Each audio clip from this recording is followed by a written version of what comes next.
Hey guys, it's BigJackFilms here, and thank you so much for watching this review of Chicken Run, just in time for the upcoming movie Chicken Run: Dawn of the Nugget. I just want to give a few thank yous for this episode who helped make it possible, specifically our members on Patreon. If you guys want to go donate to the channel, just $1 will get you early access to all of our content as well as other special features. A major thank you to our Patreon sponsor for this episode, which will be mentioned later on, but the biggest person I want to give a major thank you to is Bradley Dunn of OBSCUREMEDIATV. While we're working on the big projects here at home, he's actually been helping us in assistant editing in getting some of these smaller episodes done, which makes production run a lot faster. So we can't thank him enough for his help, and we really appreciate if you guys could go subscribe to his YouTube channel and give him a lot of support. Thank you all so much for watching, and enjoy the show. The following is a fan-based video review under fair use. Chicken Run is owned by Universal Pictures, Dreamworks Entertainment, Aardman and Animation, Peter Lord, and Nick Park. Please support the official release and streaming services.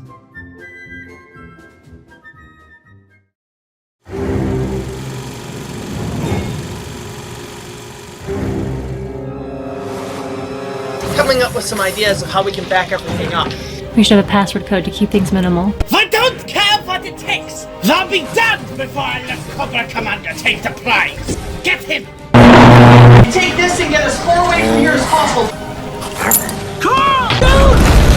Patient 92 is on the move. Looks like he's trying to access the FTT. Launch the fellows! Now!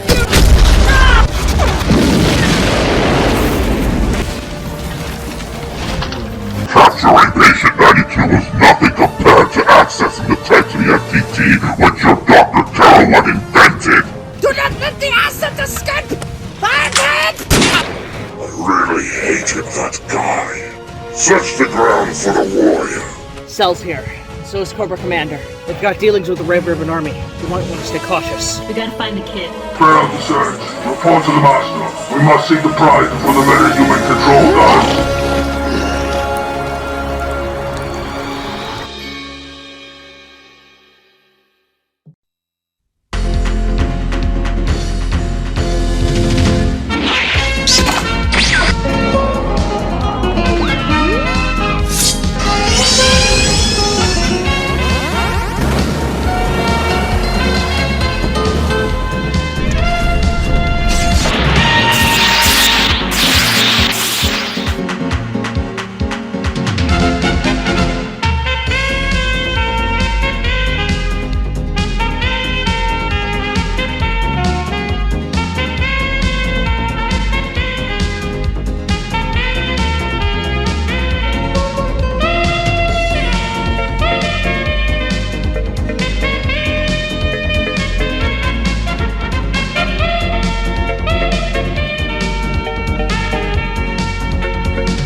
Attention viewers, BigJackFilms is unavailable at the moment due to his quest for the King's Gauntlet. But he has left a recording and substituted host for the show for you to enjoy.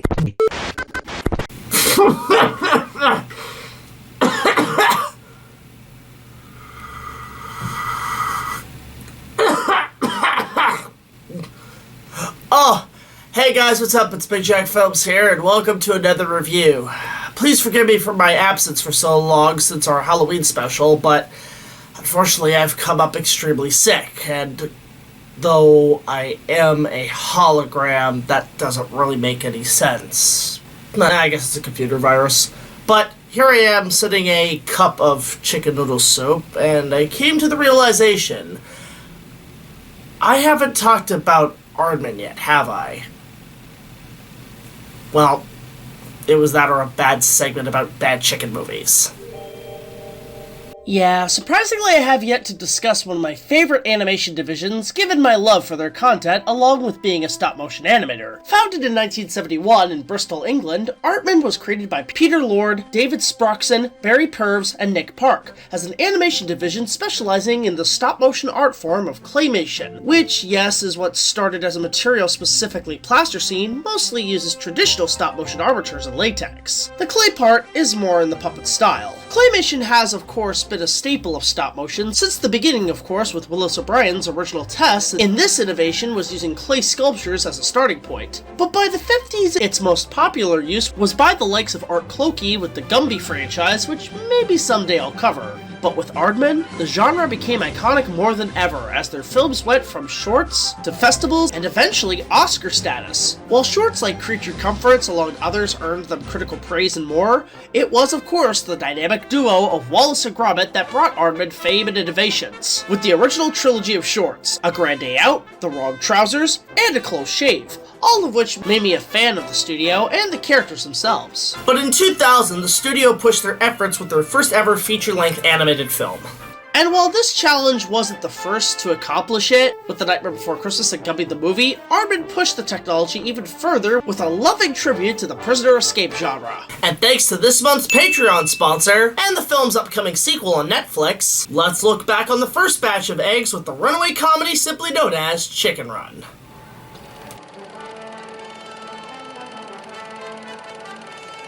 On a poultry chicken farm in the lands of Britain, security is tight as this particular farm has a few breakouts from its flock, as the chicken Ginger, voiced by Julia Sawalha, has organized many escape attempts with the other coops in a desperate attempt to roam free without the incoming fear of slaving away, laying eggs, or worse, eaten by the stern and sadistic Mr. and Mrs. Tweedy, voiced by Tony Haygarth and Miranda Richardson. While many escapes have failed, including this wonderful nod to The Great Escape in the opening credits, things finally take flight for the chickens as a runaway American rooster Rocky, voiced by Mel Gibson, woos the other chickens in order to evade recapture from his circus owners. With motivation in hand, they all work together with Rocky in hopes that he can teach them to fly, while picking up the pace of escape as the Tweedies go from egg selling to pie making. What kind of pie? Apple.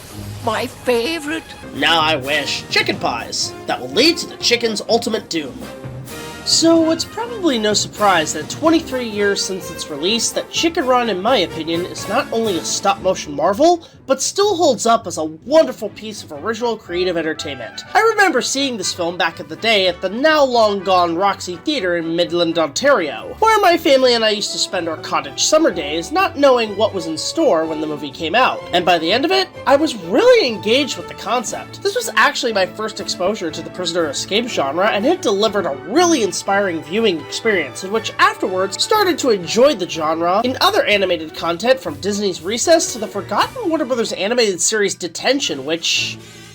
was that based on the movie or something? I don't know, it was just cool to see references to Batman the Animated Series in there. But I must know, Caped Crusader, who are you? I'm Batman.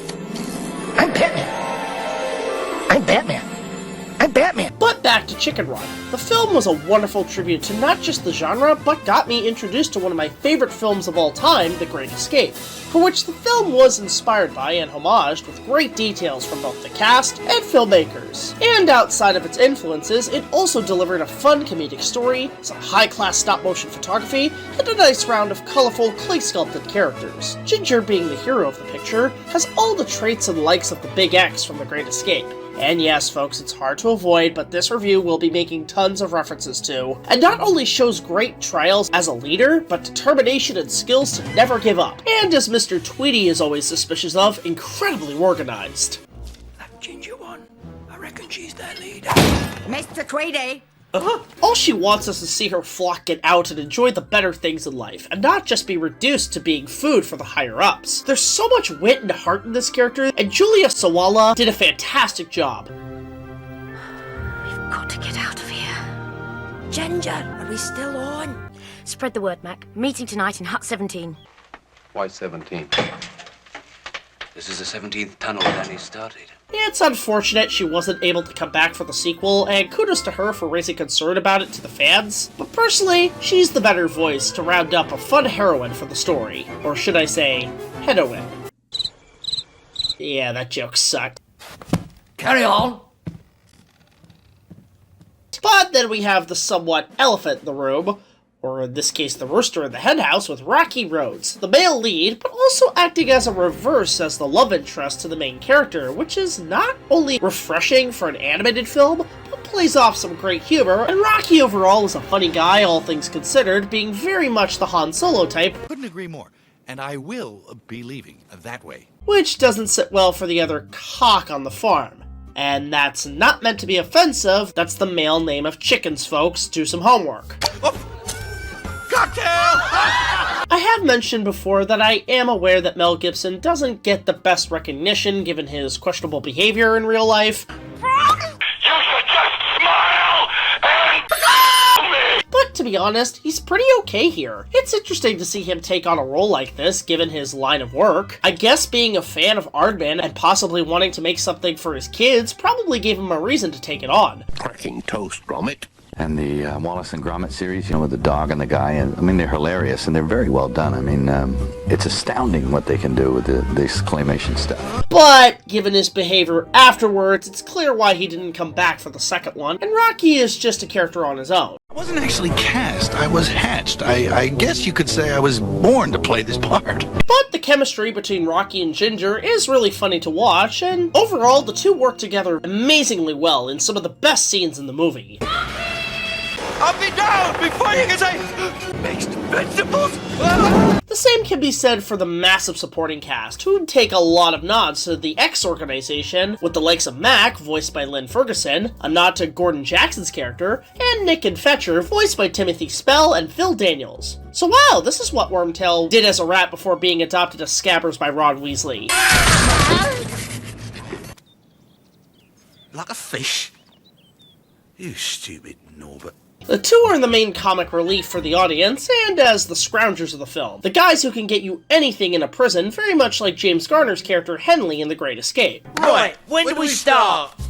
There's also Fowler, voiced by Benjamin Whitrow, acting as the Coop's drill instructor and commanding officer, constantly bragging about his days in the RAF, also known as the Royal Air Force. Thank you, Fowler. My RAF days? We were never allowed to waste time with unnecessary chit-chat. While cocky and hilarious on his own, his banter with Rocky is really damn funny, showcasing a more humorous, subtle jab at American-British relations during the war and after. And he's a Yank. Easy, Pops. Cockfighting's illegal where I come from. Pushy Americans, always showing up late for every war, overpaid, oversexed, and over here. But probably my favorite character in the movie is the bubbling Babs, voiced by Jane Horrocks, who is just downright adorable. I don't want to be a pie. Don't like gravy. She's like the British chicken version of Bubbles from Powerpuff Girls. It's just really damn cute, and the character you really don't want to see put in harm's way. Oh, my life flashed before my eyes. It was really boring. Kudos to Jane for putting so much love into this character, with so much more from the animation team, adding to the character's traits, from her adorable habit of knitting, to constantly questioning the other characters about going on holiday. Back from holiday? Is he on holiday? Is Edwin off on holiday? Perhaps he just went on holiday. Well, I can imagine what her favorite band is, and I don't blame her. Bunty is the tough one who puts a lot of muscle in the team, and while a tad bitchy and antagonistic to a degree, face the facts, ducks. The chances of us getting out of here are 1,000,000 to 1. does play along in the escapes, and that attitude is wonderfully voiced by actress Imelda Staunton, who you might remember as Gwyneth Paltrow's maid in Shakespeare in Love, and Dolores Umbridge? We mustn't panic! God, that's two Hogwarts villains in this movie. Makes me wonder why they didn't get Ralph Fiennes as Mr. Tweedy. Well, to be fair, he had other chicken farms to run. Which, by the way, with all the World War II parallels, why weren't the Tweedies given German accents? Well, maybe I should just watch the German dub. Freunde, lasst euch das eine Lehre sein. Noch nie hat ein Huhn es geschafft, von Tweedys Hof zu entkommen. Well, that doesn't take away from the sinister portrayal of the Tweedies themselves, whom for villains are not just unique, but memorable. Mr. Tweedy is our comic villain, always on the tail end of the chicken's plans and constantly trying to prove how organized they are. Tweedy! The chickens are revolting! Finally, something we agree on. It was a great role for the likes of Tony Haygarth, reminding me a lot of Mr. McGregor from the Peter Rabbit stories. If you guys only remember those shitty movies from a few years back, shame on you. You should just watch the original 90s series. But the most terrifying is Miranda Richardson as Mrs. Tweedy, who gives the character something to fear but also something to enjoy, as a fun but conniving villainess. She plays it with so much class and perfection, it's hard not to look away, and really gives off that Lady Tremaine vibe, which I love in any female baddie. They don't plot, they don't scheme, and they are not organized! I've seen a lot of Miranda's work in other movies. Yes, she's also in Harry Potter, but this one is honestly her best, and considering her return for the sequel, it's cool to see her leave such a great impact in the villains of animation. Though I still question how well.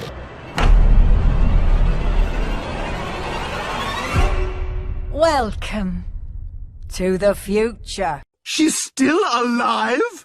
What the hell, man? The story itself, like I said, was inspired as a huge homage to The Great Escape, for which the directors of the film, Peter Lord and Nick Park, intentionally set out to make, given the genre had been dormant for a while. We're gonna do The Great Escape with chickens. I remember Steven Spielberg saying, The Great Escape is one of my favourite films, and I have 300 chickens on my ranch.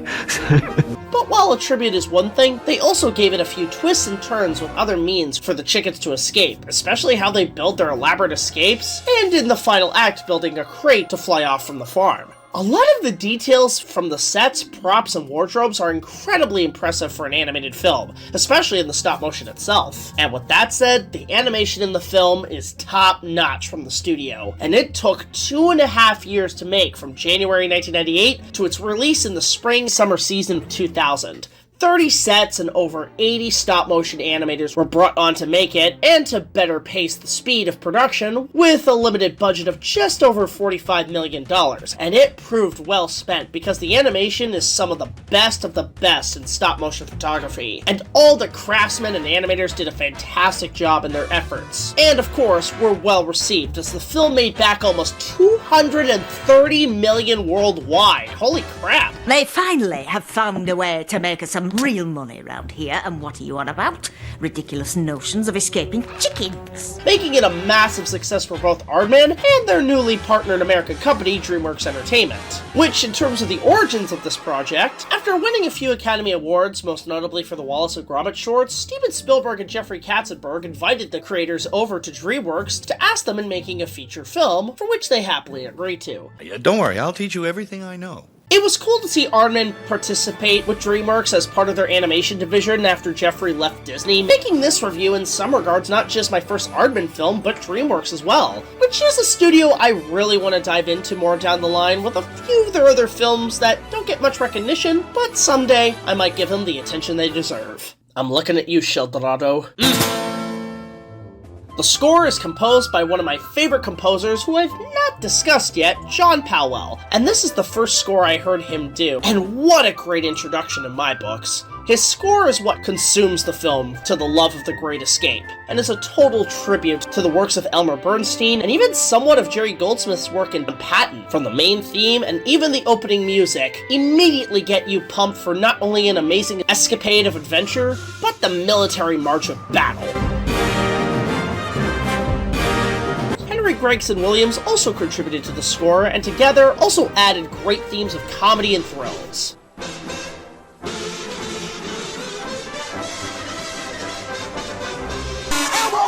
Eyes forward! You call that kazoo playing? And outside of Rocky singing the song The Wanderer by Dion, the film mostly favors the classy, jazzy track Flip Flop Fly by Eris Hills, a cover track of the original by Jesse Stone and Louis Willie Turner.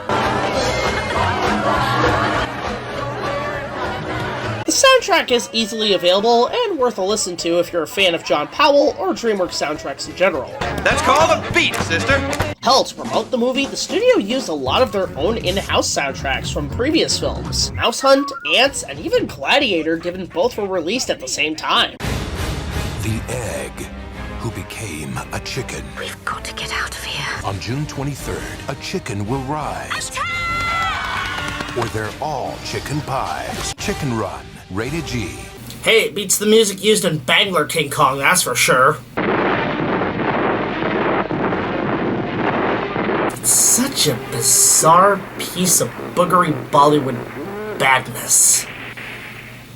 I'm really trying here, folks. I'm actually genuinely sick.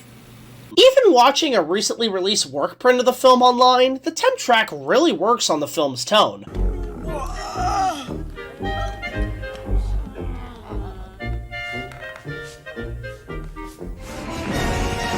We're gonna drop Jerry in the hole.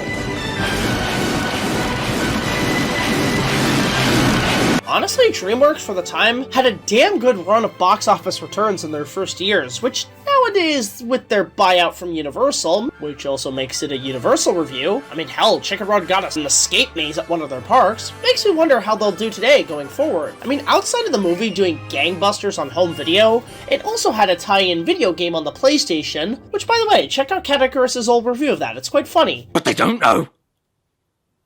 The fucking liar! Tons of books and even action figures. I had the catapult set, obtaining it mostly to recreate this scene from the movie, which always made me laugh growing up. And with that said, the film is still popular today, with even an upcoming sequel vastly approaching with Chicken Run Dawn of the Nugget, set to stream on Netflix in December. While I have some issues given its behind-the-scenes controversies, from what I heard in early screenings, the film is getting good early reception, which has me a little more interested in seeing it, given my sequel fatigue as of late. I'll probably check it out, and you'll get my opinion when I get a chance to see it. It's go time. It's alright. I went before we left. Now, while I do adore this movie since I was a kid, like most movies, it's not perfect, and I don't have much to write negative about outside of a few nitpicks. For one thing, some of the pop culture references are a little too on the nose, with the casting of Mel Gibson. Let's back up and start from the top. He jumped on right after working on Braveheart and even had voice acting on his resume that same year with Disney's Pocahontas. But it feels like the filmmakers wanted to intentionally put in some references to Mel Gibson's Scottish epic just because of typecasting.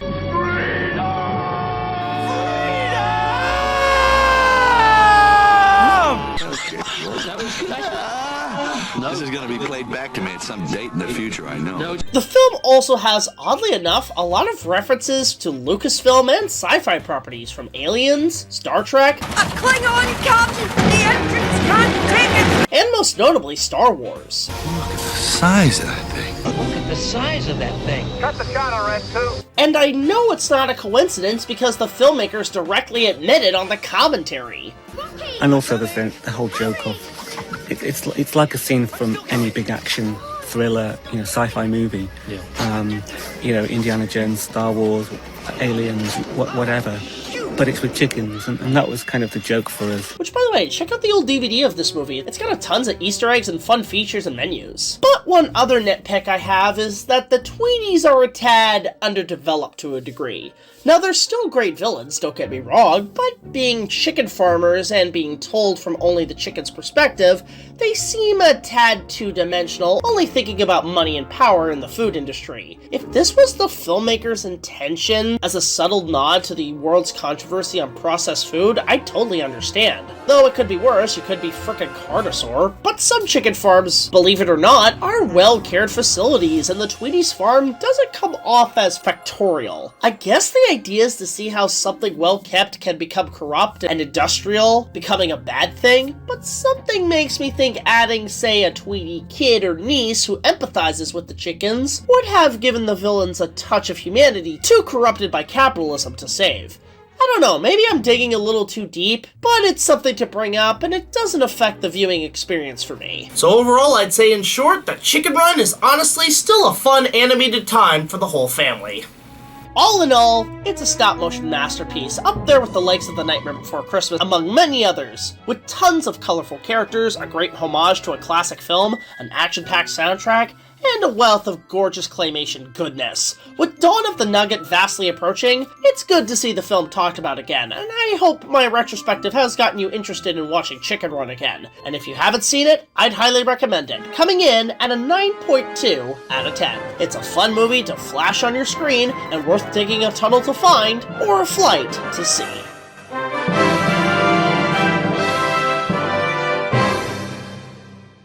And a major thanks to Nikita for sponsoring this episode on Patreon. If you guys want to go donate and support the channel, just $1 or more will get you early access to all of our content as well as other special features, with the top tiers granted a BigJackFilms review of your choosing.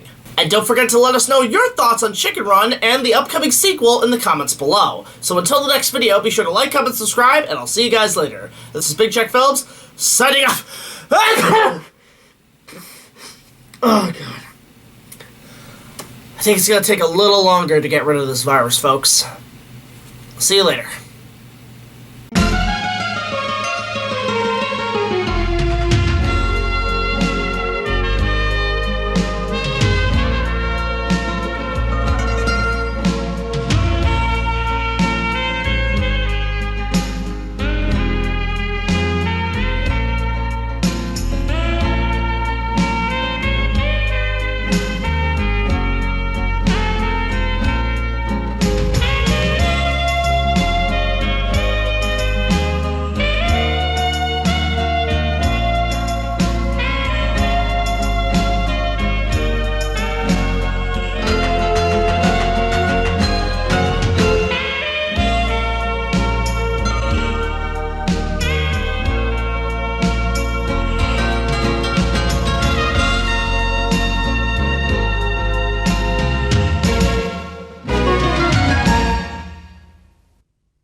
Commander, you might want to take a look at this. This is it.